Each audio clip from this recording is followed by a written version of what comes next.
যাদবপুরে রাম মন্দিরে তোমরা কারা কারা গেছো? আশা করছি প্রত্যেকেই গেছো। আর বাঙাল যদি হও তার মানে তো অবশ্যই গেছো।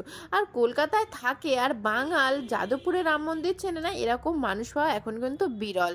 তো আজকে গেছিলাম যাদবপুরের রাম মন্দিরে। যদিও তুমি যদি যাদবপুরে গিয়ে রাম মন্দির কথাটা বলো তাহলে কিন্তু কেউ বুঝতে পারবে না, কারণ এটা রাম ঠাকুরের কিন্তু মন্দির নয়, এটা হচ্ছে আশ্রম। এখানে গিয়ে তোমাকে বলতে হবে যাদবপুরের আশ্রমটা কোথায়, তবেই তোমাকে কিন্তু অ্যাড্রেসটা মানুষ বলতে পারবে। আর এই দেখো এখানে হচ্ছে তুলসী মঞ্চ ঘিরে পুরো ঢাকঢোল বাজিয়ে পুজো করা হচ্ছে। আর এই যে এইটা হচ্ছে রাম ঠাকুর, দেখলে তোমরা? এখানে মূর্তি পুজো হয় না, এখানে ছবি দিয়েই পুজো হয়। তুমি যত বড়ই মন্দিরে চলে যাও, এরম যাদবপুরের মতো আরও কিছু মন্দির আছে কলকাতায় বড় বড় রাম ঠাকুরের, কিন্তু ওখানে তুমি কোথাওই মূর্তি পাবে না। আর হ্যাঁ, আজকে হঠাৎ রাম মন্দিরে এলাম কেন আর রাম মন্দিরে এত ভিড় কেন সেটাই তো বলা হলো না। আজ হচ্ছে 13ই ফাল্গুন, এখানের প্রতিষ্ঠা দিবস, সেই উপলক্ষে দেওয়া হচ্ছে খিচুড়ি।